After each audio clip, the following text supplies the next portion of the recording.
Hello दोस्तों, नमस्कार। एक बार फिर से स्वागत है आपके अपने यूट्यूब चैनल देव जी के ट्रिक्स में। तो दोस्तों यहाँ पर देख सकते हैं मॉर्निंग में सुबह 11 बजे यहाँ पर आपके हाई कोर्ट की जो क्लास है जिसमें से आपकी घटना चक्र टू सीज कंप्लीट की जा रही है। ये डेली क्लास होती है। बाकी यहाँ पर हमने आपको बताया है कि शाम को 6 बजे आपके देखिए यूपी जी की भी क्लास होती है और रात के 9:30 बजे इलाहाबाद हाई कोर्ट के लिए बिल्कुल स्पेशल क्लासेस चल रही हैं। और आपका जो सिलेबस है वो सिलेबस को कवर किया जा रहा है ऑब्जेक्टिव क्वेश्चन के माध्यम से। तो उस सिलेबस को आप लोग कंप्लीट कर सकते हैं और बेहतरीन तरीके से बिल्कुल आपके लेवल की आपकी क्लासें हो रही हैं। ठीक है, तो हमारा रात में 9:30 बजे आप लोग जरूर देखा करें। ठीक है, चलिए गुड मॉर्निंग, नमस्ते सभी को, जय हिंद सभी को, नमस्ते। तो चलिए स्टार्ट करते हैं। पहला क्वेश्चन दिया गया है कि टेनिस की ग्रैंड स्लैम प्रतियोगिता फ्रेंच ओपन 2024 महिला एकल का खिताब किसने जीता है। यहाँ पर बताना है। आपका जो आंसर बनेगा वो राइट इनमें से क्या हो जाएगा। तो देख सकते हैं फ्रेंच ओपन जो आपका 2024 में महिला एकल का जो खिताब जीता है वो जीता किसने है, तो आपका ईगा स्विटेक, जो कि ऑप्शन नंबर आपका बनेगा यहाँ पर ए नंबर है, राइट हो जाएगा। और देखा जाए तो ये एकल खिताब है, पोलैंड की हैं ये जो आपकी हैं ईगा स्विटेक, ये आपकी पोलैंड की हैं। कहाँ की हैं? पोलैंड की हैं। और इटली की जो थी आपकी पाउलियन, उनको पराजित किया है। तो इसका जो आंसर है वो आपका बनेगा ए नंबर। यहीं पर एक क्वेश्चन और होता है कि पुरुष एकल का खिताब जो जीता है वो किसने जीता है। तो पुरुष एकल का खिताब जीता है स्पेन की जो आपकी कार्लोस अल्कराज हैं। तो दोनों पॉइंट आपके बहुत आईएमपी हैं। अगला क्वेश्चन यहाँ पर दिया गया है कि प्रतिवर्ष विश्व योग दिवस जो मनाते हैं वो कब मनाते हैं। प्रतिवर्ष विश्व योग दिवस, और योग दिवस कब मनाते हैं? 21 जून को मनाते हैं। 21 जून की अगर बात करते हैं तो ऑप्शन नंबर आपका बी, जिसका भी आ रहा है बिल्कुल सही जवाब इनमें से राइट हो जाएगा। आगे बढ़ते हैं। क्वेश्चन आपसे खिलाफ पूछा गया है, जुलाई 2024 में प्रधानमंत्री नरेंद्र मोदी ने किस राज्य केंद्र शासित प्रदेश में नीकुन ला सुरंग परियोजना का निर्माण कार्य शुरू किया है। यहाँ पर देख सकते हैं ये आपके है सिकुन, क्या नहीं है, सिंकुन ला सुरंग परियोजना, और ये लद्दाख में शुरू किया है। इसका जो ऑप्शन है यहाँ पर सी नंबर है, राइट हो जाएगा। ये परियोजना का जो कार्य है वो आपका 4.1 किलोमीटर है। कितना है? 4.1 किलोमीटर लंबी ये ट्विन ट्यूब सुरंग आपकी है, याद रखिएगा। तो इसका जो आंसर आपका आएगा वो आपका बनेगा सी नंबर है, राइट हो जाएगा, सी नंबर आपका बनेगा। और देखा जाए तो आपका ये जो बनाई जा रही है वो सीमा सड़क संगठन द्वारा बनाई जा रही है। आगे बढ़ते हैं। क्वेश्चन आपसे दिया गया है कि पहल योजना के तहत घरेलू उपभोक्ता को एलपीजी सब्सिडी द्वारा दी जाती है। यहाँ पर 54 नंबर है, 54 का ऑप्शन बनेगा जो आपका पेट्रोलियम और प्राकृतिक गैस मंत्रालय। भाई ये एलपीजी है, एलपीजी से रिलेटेड जो आपका होगा कहीं ना कहीं आपका यही विभाग होगा जो इससे रिलेटेड आपका होगा।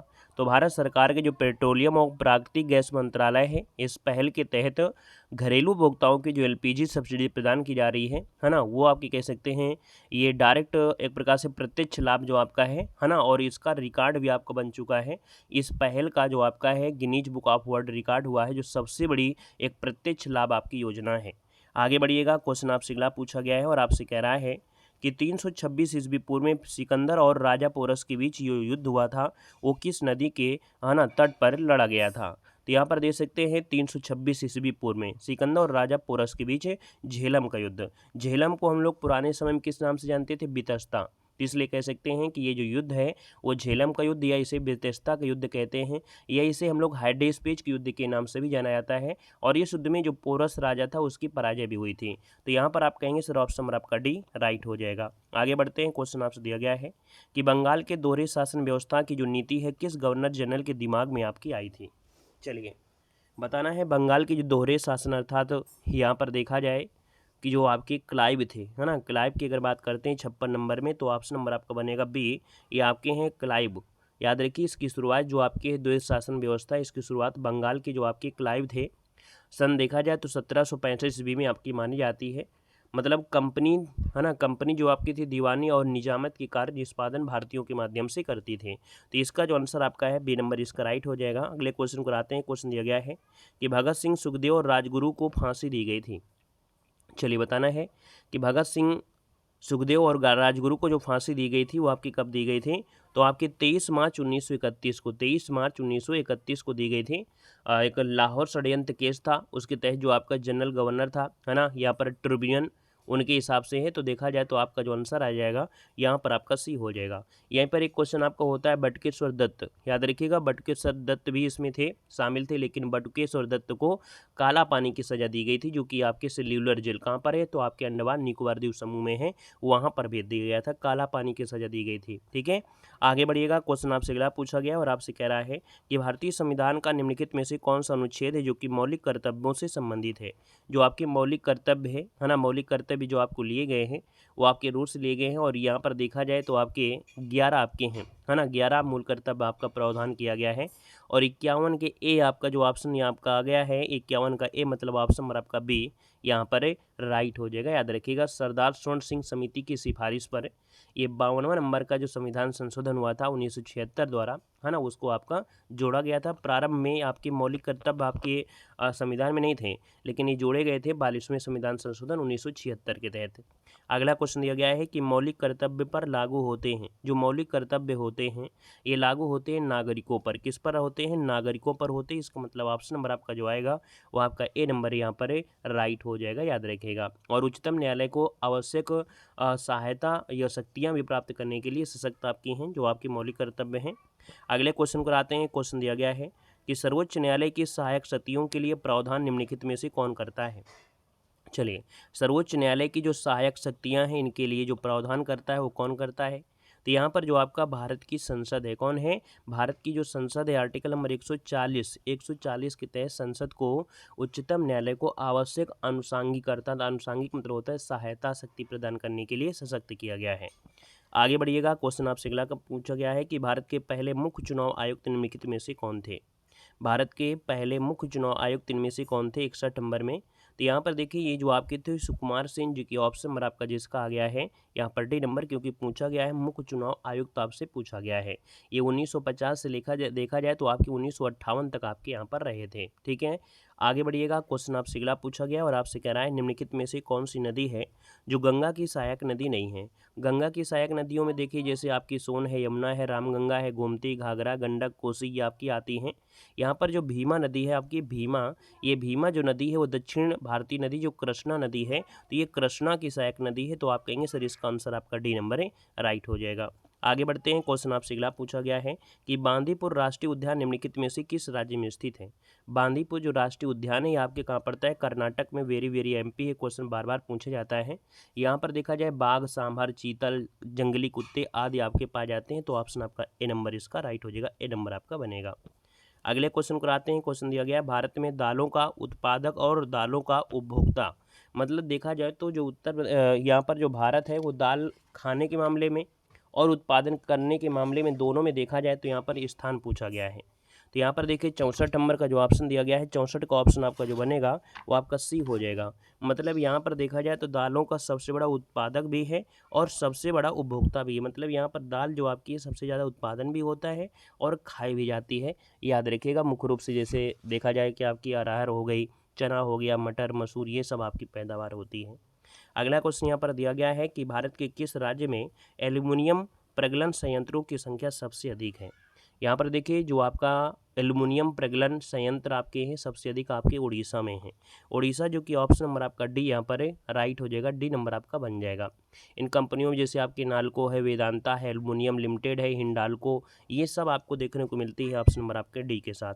आगे बढ़िएगा। क्वेश्चन दिया गया है कि ग्रेनाइट किस प्रकार का शैल है। ग्रेनाइट जो आपकी चट्टानें हैं ये किस प्रकार की चट्टानें हैं, तो ये अंतर्भेदी जिन्हें चट्टानें कहते हैं ग्रेनाइट। मतलब 66 नंबर जो आपका दिया गया है और राइट आंसर आपका बनेगा डी नंबर, इन्हें बोलते हैं अंतर्भेदी आग्नेय यहाँ पर शैल कहते हैं जो आपकी ग्रेनाइट होती हैं।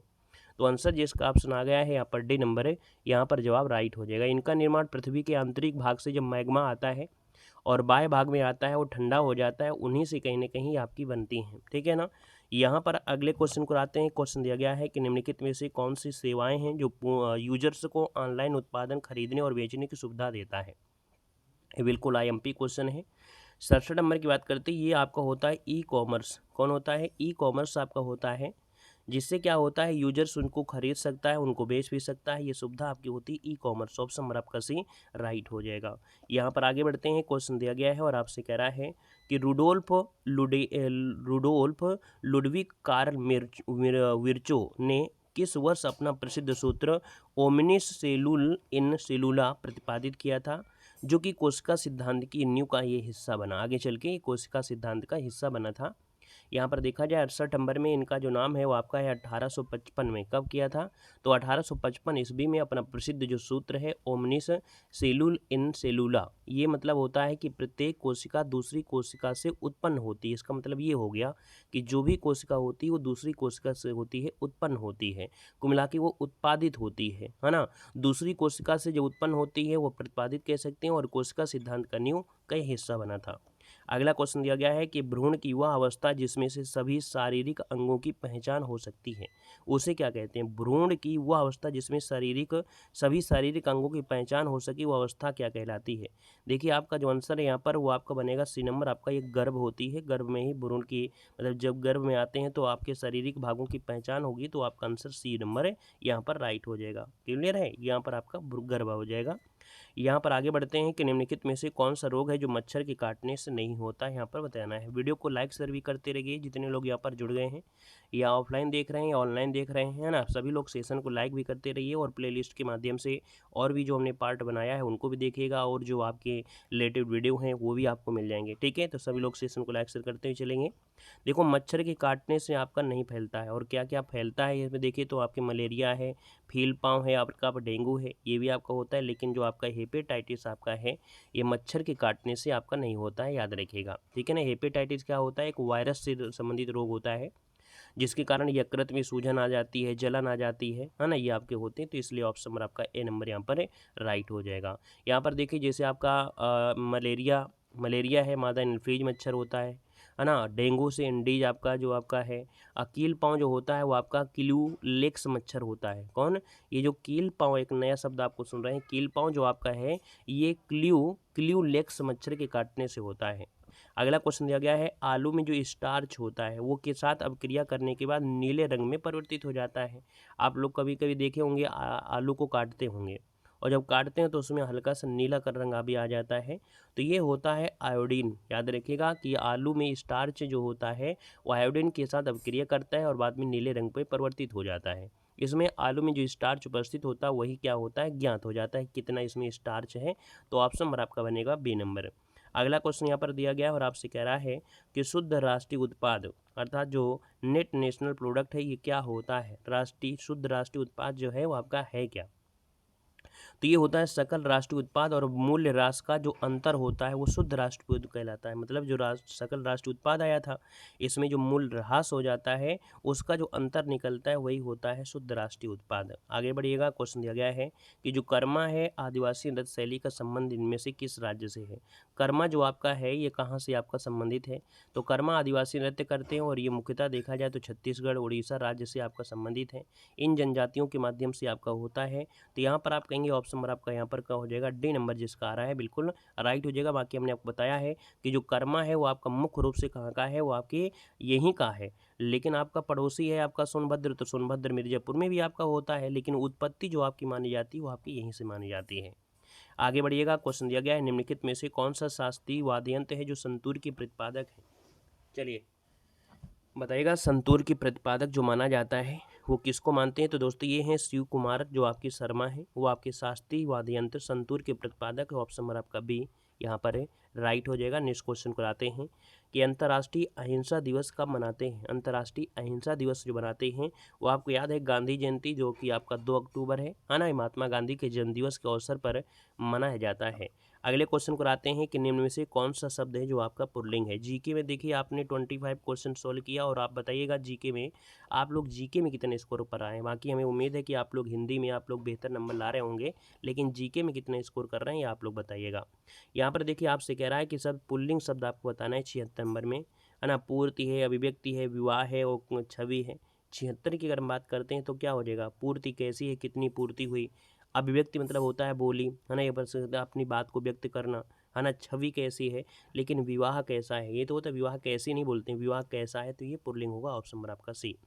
जिन भाववाचक संज्ञाओं के अंत में हट होता है उनका लिंग क्या होता है?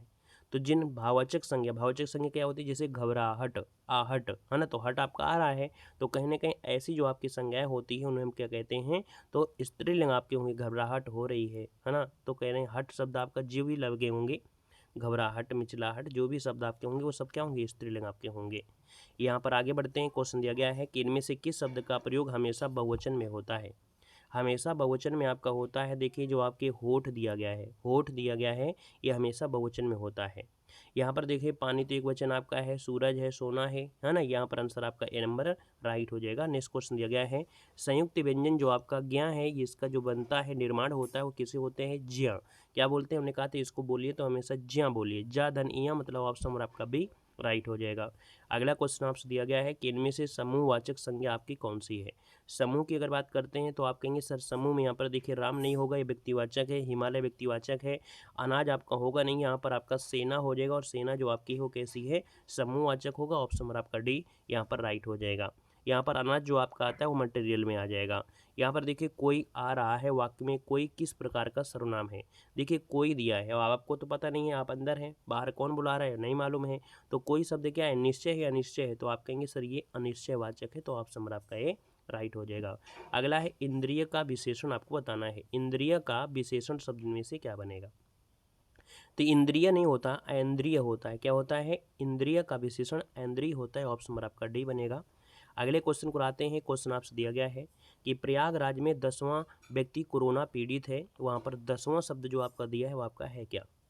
देखो पहला, दूसरा, तीसरा होता है, यहाँ पर जो आपका 83 नंबर है, 83 नंबर में आपका ये हो जाएगा क्रमवाच्य विशेषण। गणना में होता है 1 2 3 4 5 6 होता है, ठीक है ना। यहाँ पर जो आपका गणना होता है, बोलते हैं 1 2 3 4 5 6, तो ये आपका गणनावाचक होता है। यहाँ पर 10वां दिया है, ठीक है, 10वां 11वां 12वां, है ना, तो ये आपके क्रमवाच्य में आता है। अगर यहाँ पर आवृत्ति होता है, मतलब दुगुना तिगुना चार गुना शब्द लगा देते हैं, तो आपके आवृत्ति में होता है, ठीक है। आगे बढ़िएगा, क्वेश्चन दिया गया है कि रमेश की पुस्तक पुरानी है, वो वाक्य में जो पुस्तक है वो आपकी है क्या। पुस्तक क्या हो जाएगी, यहाँ पर संज्ञा हो सकती है या सर्वनाम हो सकती है, और संज्ञा या सर्वनाम को हम लोग क्या बोलते हैं, विशेष।